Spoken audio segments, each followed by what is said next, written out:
scream and complain about right and left, the Q operation. Right. That's what I wanted to talk to you about. All right. Okay, Good. so I've mentioned it over and over, 5 years, that the issue is that the Q operation, those people involved, which is a team,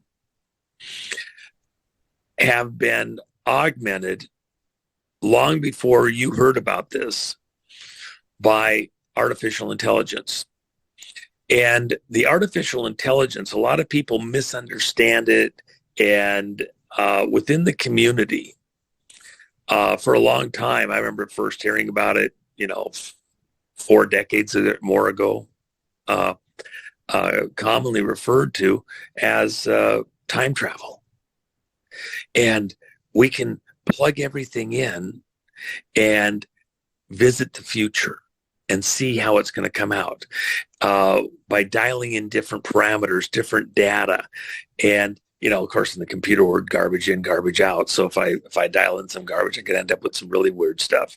But gaming out, not using 10 parameters, 100 parameters, 1,000 parameters, 100,000, a million, or even, Nino, every single person communicating on the internet every single, not day, not hour, not even minute, second.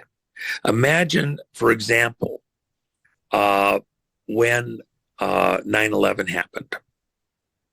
If you have the computer processing capability to look at every single conversation taking place over the internet at that exact moment, plus all the media, plus every kind of input, the stock market transactions, how many gas purchases are happening at the gas station, how much beans and chili are being bought, who's trying to find a hotel at which airport because the plane stopped flying. As the day progresses, you're mapping social response to a crisis, and you're mapping how quickly the word's spreading, how people responding, what you want to do to manage that response, to control that response. What kind of an input are you going to give back to the people through the media? We're stopping the airline flights for an hour. We're stopping the airline flights for a day. We're stopping the airline flights for multiple days. All of that, sorry, they're just had to shut off the call. All of that information with an AI. See, you and I, we could maybe handle. So that's how Q works. So now I'm just trying to get people to think big enough. Okay, I'm just using an example. Now let's just say that I'm doing some huge operation, and I'm looking, Skynet level. A missile goes off and it takes out a ship. Oil prices go up this amount, etc. Something happens. I can look at lots of different parameters and see what the future reaction is likely going to be based on all the past reactions, how people have responded. So it prints out like probabilities. Well, it doesn't just print it out, but you're mapping out probabilities based on input, and the more data you have, the more accurate your predictions. So is that why future proves past? Like they always say that, and like there's some things recently that I looked at. I was like, wait, they said 15 are going to vote in the House where they gave the exact number for McCarthy. I mean, there was a lot of things that a lot of people are looking at going, how can they be so exact? They're like, is it a time machine? And what is this? Well, it is a time machine. That's why we're calling it that.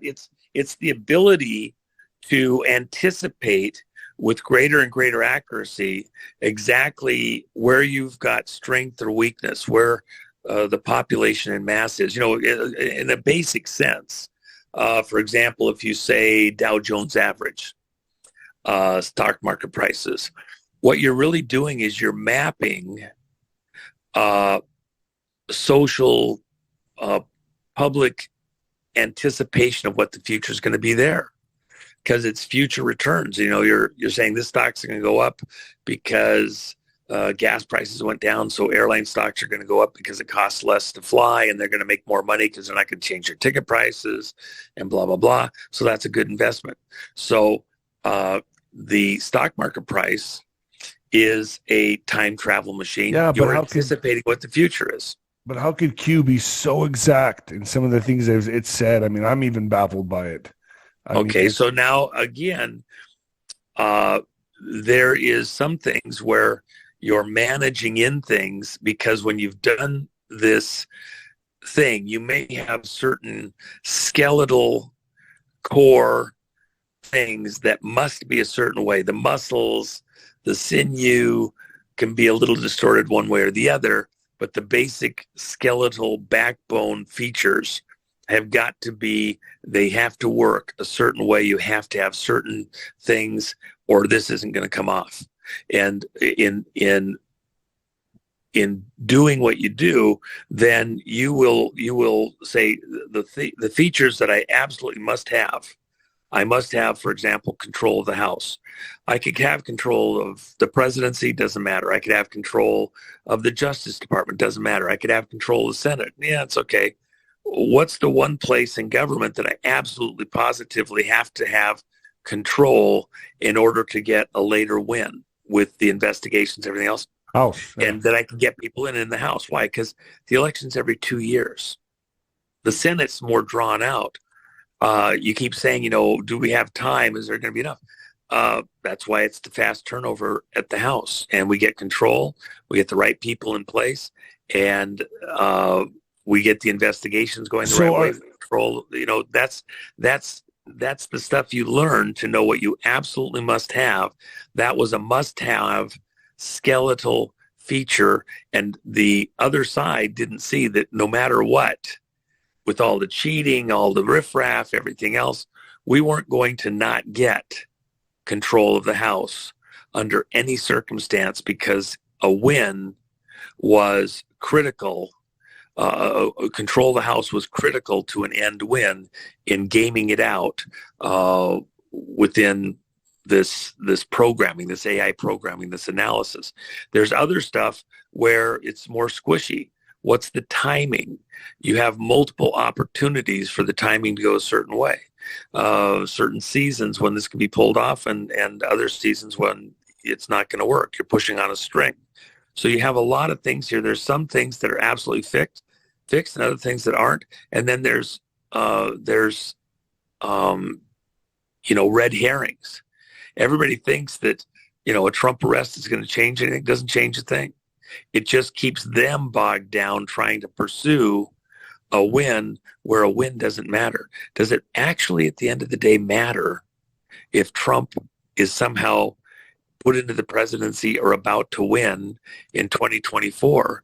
They're all aimed at Trump, when the reality is they are in the sights directly with those House committee hearings for referrals, which will end up being criminal referrals, both for Justice Department and military tribunals. And there's nothing they can do to stop that at this point in time.